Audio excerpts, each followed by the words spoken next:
The Big Picture, an official television report of the United States Army, produced for the armed forces and the American people. Now, to show you part of the big picture, here is Master Sergeant Stuart Queen. There is a story which has endured since the Napoleonic Wars about an English cavalry officer who, according to the tale, said that the purpose of cavalry in warfare was to give tone to what otherwise would be simply a vulgar brawl. The cavalry trooper was always, from the beginning, a magnificent fighter, and the cavalry itself a magnificent service. Surrounding the very word cavalry, there is a warm glow of nostalgia, of romance and valor, a sense of proud men fighting a proud cause with both dash and distinction. These are valid impressions, for the cavalry's historic role in the defense of this country is one of the Army's most illustrious chapters.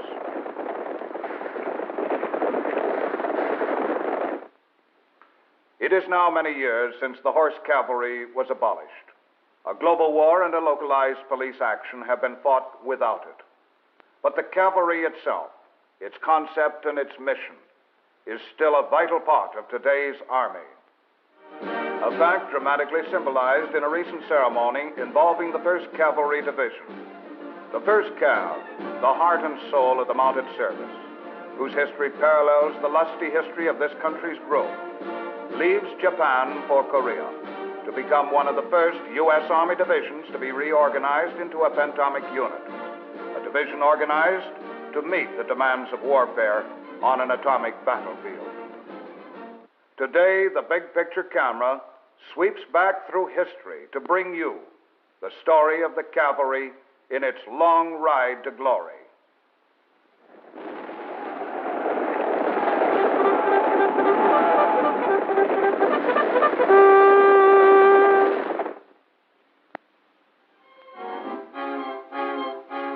The story of the U.S. Cavalry threads through our nation's history from its opening pages.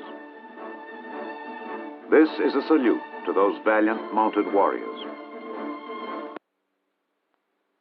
Beginning, the cavalry was part of the ragged and untried Continental Army, which secured the dream of independence for the young nation. It was a small force, however, and it did not really come into its own until the southern campaigns toward the end of the war. Then, at Kings Mountain and Cowpens, and in a series of other mounted battles, small bodies of regular cavalry routed the British and helped turn the tide of the war.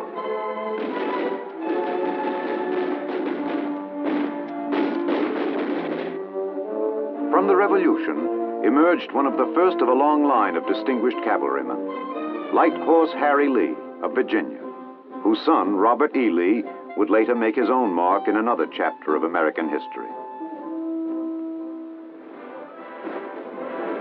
During the War of 1812, American mounted troops twice scored important victories against the British, once in the Battle of the Thames in western Ontario, and against their Indian allies on the Tallapoosa River in Alabama. The war with Mexico, which followed the admission of Texas into the Union, was a cavalry war, particularly with the invasion of the Mexican territories of New Mexico and California, which extended the nation's boundaries to the coastline of the Pacific.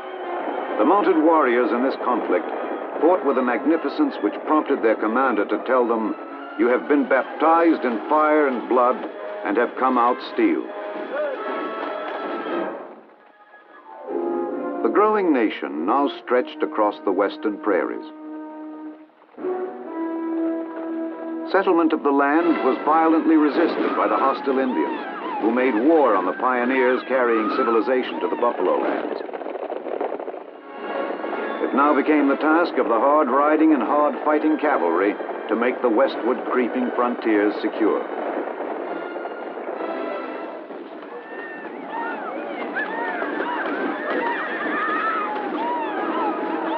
More than 12,000 miles of territory had to be protected against tribes prepared to fight to the death the migration of white men into their world. The firing of Fort Sumter, heralding the Civil War which presented the nation with its greatest test, interrupted the cavalry's mission in the West. Confederate leaders like Jeb Stuart, who twice led his cavalry of the Army of Northern Virginia completely around the opposing Union armies, used mounted troops wisely and colorfully, and with spectacular success from the beginning. As a result, the Confederacy had a mounted superiority over the North in the early part of the war. The Union, however, had cavalry giants of its own. Bill Sheridan and James H. Wilson. And under them, the Union cavalry became one of the greatest forces in the history of warfare. When it broke into action after almost 2 years on the defensive, it literally tore the heart out of the Southern forces.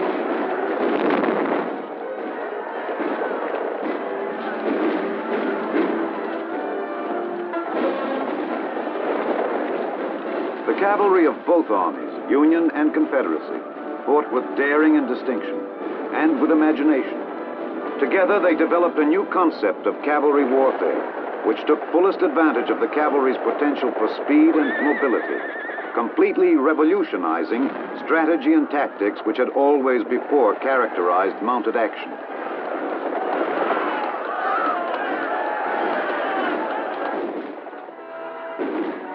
With the end of the Civil War, the cavalry trooper turned his attentions once more to the enemy in the West. While the divided nation had been struggling for survival for 4 years, the Indian tribes, taking advantage of the conflict, had loosed a fury of attacks against the settlements in the West. There followed almost 3 decades of terror and bloodshed on the plains.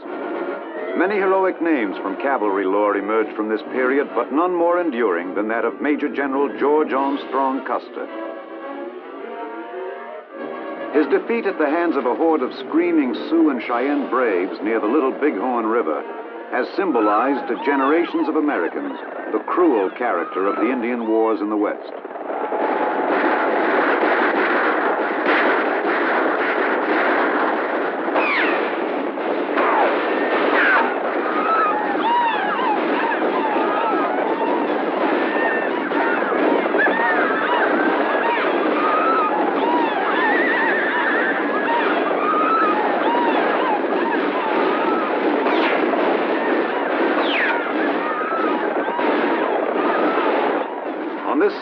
Ridge in southern Montana on a scorching June afternoon in 1876, where every member of Custer's proud and spirited 7th Cavalry Regiment faced and met violent death, the Indian achieved his most memorable victory over the white man. Skirmish followed skirmish in those lusty and troubled years. The whole savage West was aflame.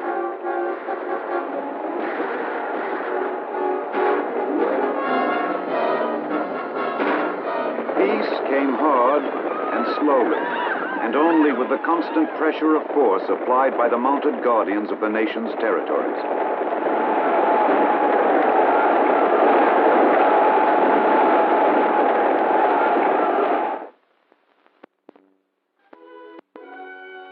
By the turn of the century, the bloody work of the trooper and his steed was over in the West. America's frontiers were secure at last. For the first time in half a century, peace pervaded the plains and the mountains, and life for the tough cavalrymen became almost routine after the capitulation of the long-warring red men. Chief Joseph, the indomitable chief of the Nez Perce who had fought the army bitterly, spelled out the tragic destiny of all the Indian nations with his words of surrender to the cavalry in northern Montana. I am tired of fighting. Our chiefs are killed. It is cold and we have no blankets. The little children are freezing to death. My people have run away to the hills. Hear me, my chiefs. My heart is sick and sad. From where the sun now stands, I will fight no more forever. The next great chapter in cavalry lore bears the indelible imprint of one man, Theodore Roosevelt, whose first United States Volunteer Cavalry, or Rough Riders as they were called, captured the public's imagination and romantic attention with their courageous charge up San Juan Hill in the Spanish-American War. What was to be the last campaign of the old cavalry came in 1916, with the punitive expedition across the border into Mexico to pursue the bandit Pancho Villa, who had wreaked destruction on American lives and property near the border. Through the heat and wind and dust of the Chihuahua Desert, the columns rode, living off the land in much the way the troopers of the Indian Wars had had to do. It was a long ride and a final one. With the beginning of World War I, the history of the cavalry changed forever. A regiment of cavalry troopers and horses landed in France with the American Expeditionary Force.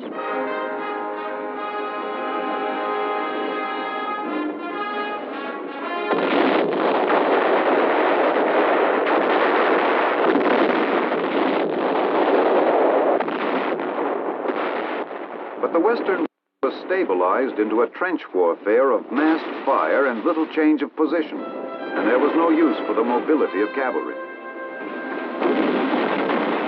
At training camps back in the States, there was still no reason to believe that the end of the cavalry was in sight, however.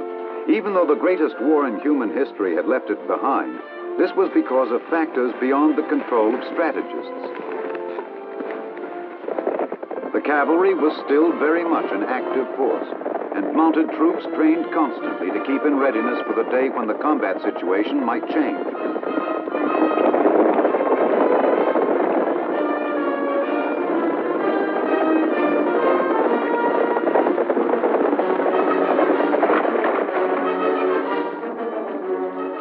So the training went on unceasingly, training in all the qualities which had made cavalry indispensable: maneuverability, movement, horsemanship.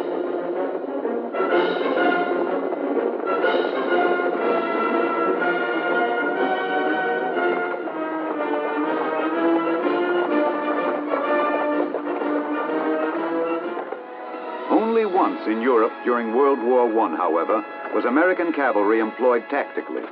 For the most part, instead of fighting with the esprit and dash which had distinguished it in so many other wars, the cavalry in Europe was left with the unfamiliar task of running various remount stations.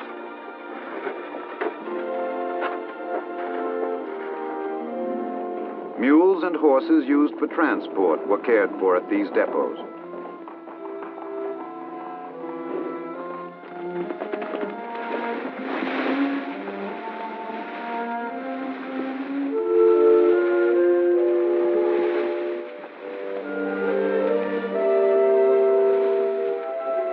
The horse himself, proud steed bred to the thrill of excitement, became for a while a messenger, a carrier of supplies, for whom the bugle call to battle no longer sounded.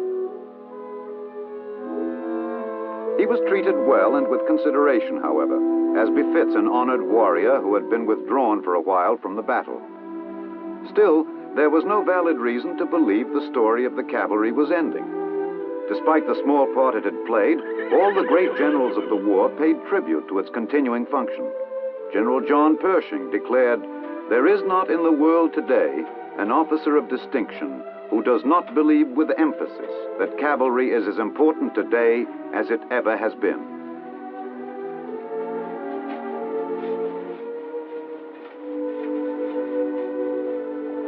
So, with the end of World War I, the pride and the polish of the cavalry remained undiminished. Colorful and aggressive, it continued to train devotedly in its traditional role of the Army's mobile arm, the antennae of a striking force.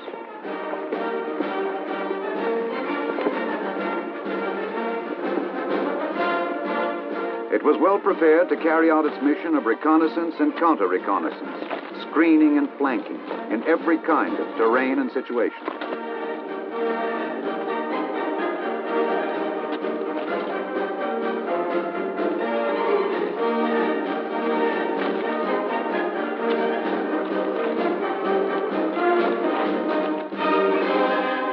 The cavalry kept alive the disciplines and the skills and the élan which were the soul of the mounted tradition.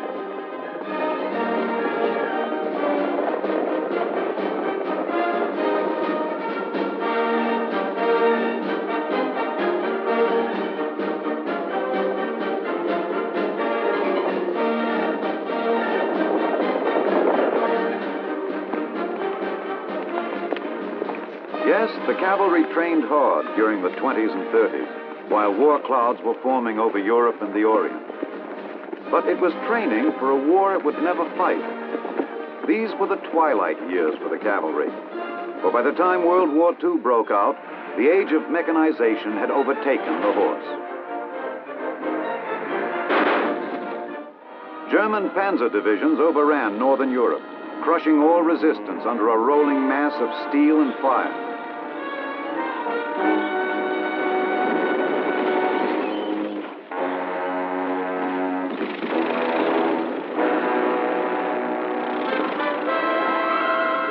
The devastating successes of the blitzkriegs, which these armored divisions spearheaded, pointed up clearly the kind of mobile force that each side would employ on the battlefields of World War II.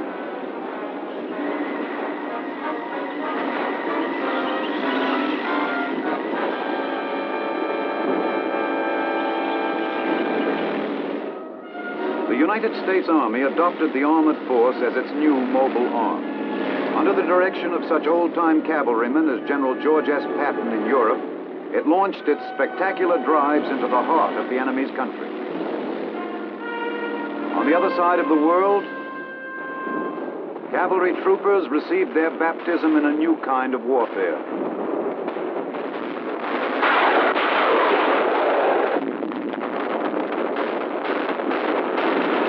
The men of the 1st Cavalry Division traveled not by horse, but by new amphibious steeds to the islands of the Pacific.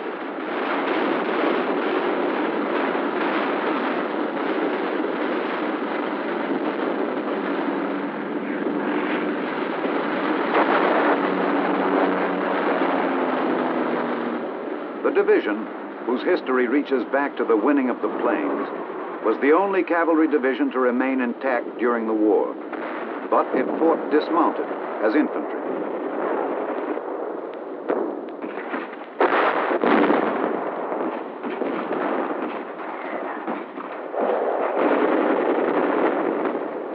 The troopers handled their new role well.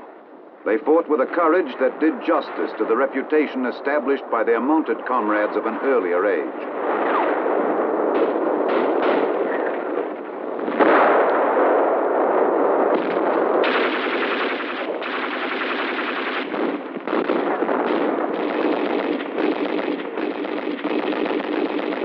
They battled the Japanese in a succession of vital and bitterly fought campaigns. Los Negros, Leyte, Luzon,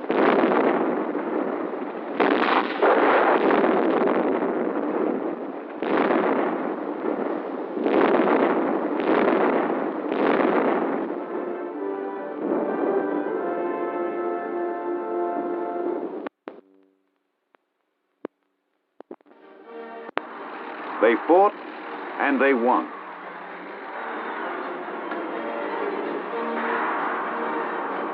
And with peace, they moved on into the capital of the enemy's homeland.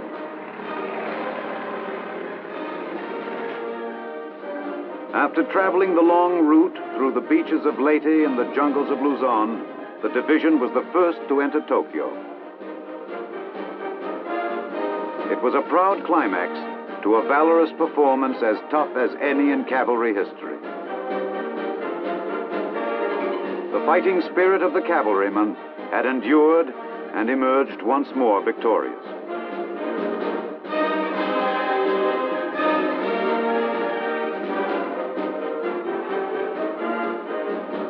The division brought credit to itself in its occupation of Japan.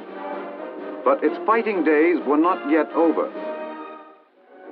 Less than 5 years after its triumphal entry into Tokyo, the 1st Cavalry Division was on the move again to defend the invaded land of South Korea.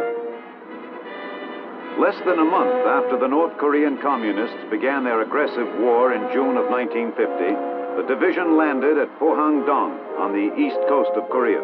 Its mission was to push inland and help stop the enemy from reaching the port city of Busan.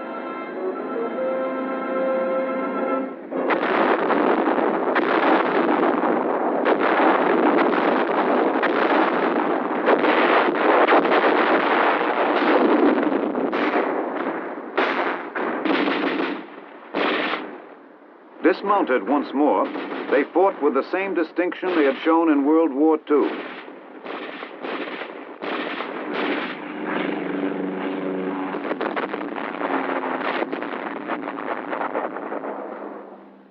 Their mission was successful.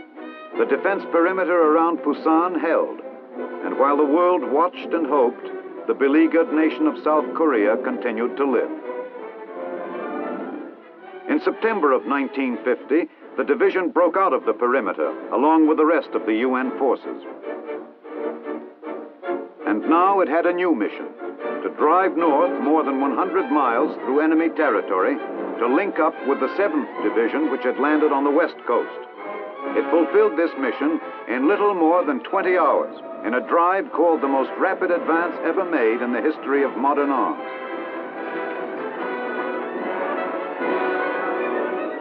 The inheritors of the legend of the Little Bighorn pushed north across the 38th parallel, and the cavalrymen who had in World War II achieved the distinction of being first into 2 enemy capitals, Manila and Tokyo, now set themselves to the task of adding another first to their record: Pyongyang, the capital city of the North Korean aggressor.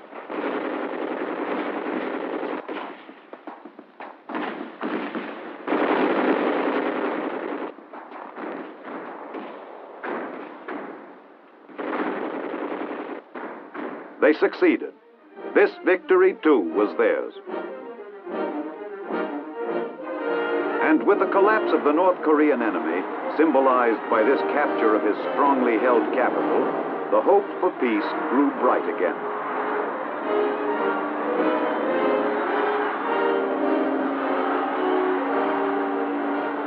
But it was a false hope. An entirely new war came with the entry of the Chinese communists into the conflict.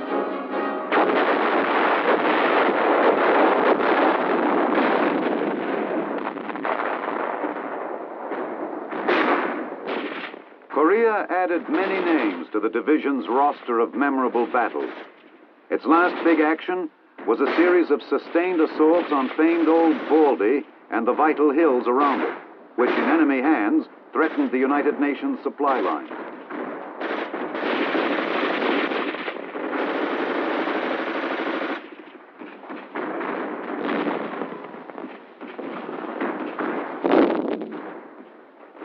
Old Baldy was taken. The last campaign ended in victory. A victory bought, like all the others, with bravery and devotion.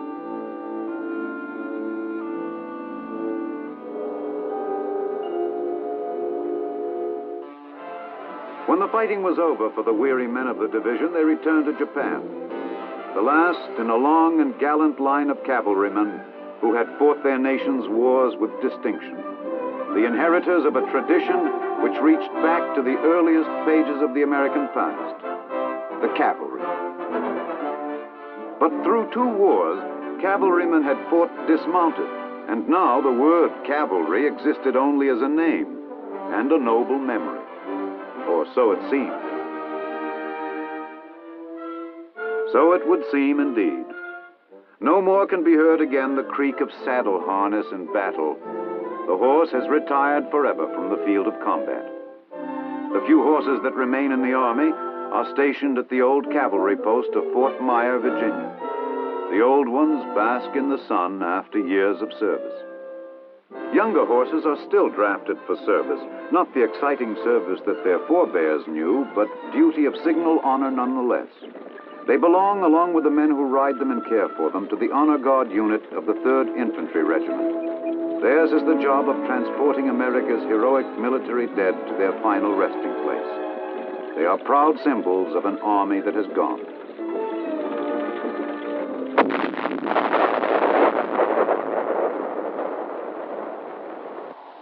Today's army is shaped to the demands of the battlefield of the future. It is an army that must be prepared for all possible combat conditions, conditions never before experienced by men at war. It is an army built on firepower.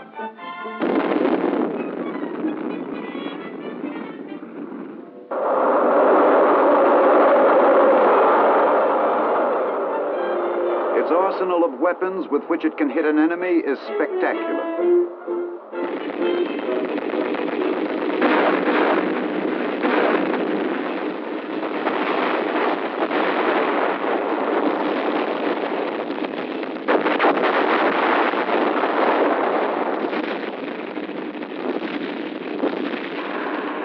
It is an army characterized by mobility.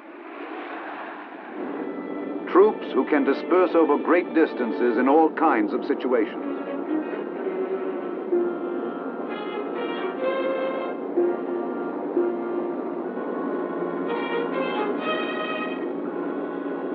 There is no place in such an army for the old horse cavalry, but that does not mean the cavalry itself is gone. Honorable traditions do not die easily, nor do historic missions which have proved themselves indispensable in warfare. The horse is gone, but the cavalry still remains, mounted now on other steeds. It rides on tanks and armored carriers on the ground.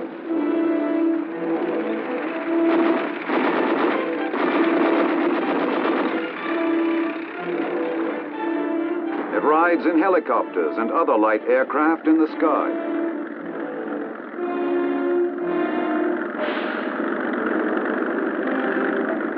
There is a cavalry troop capable of operating both in the air and on the ground in each of the Army's new pentomic divisions. Divisions reorganized to meet the demands of war on an atomic battlefield. The cavalry troop is still the division's antennae, prepared to carry out the cavalry's time-proved mission of reconnaissance with a mobility in keeping with the characteristics of today's Army.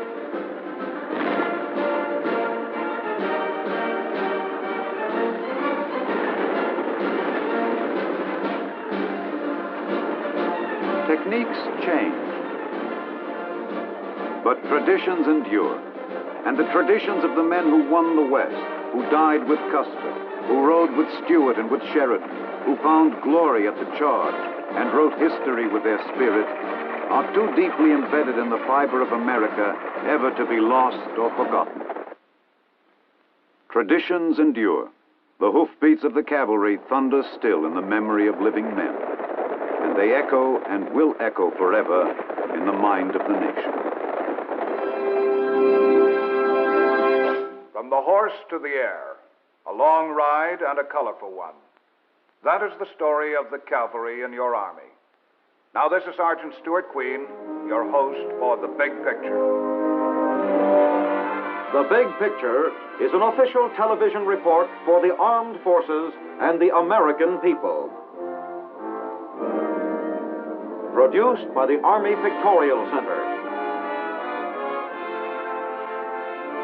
Presented by the United States Army in cooperation with this station.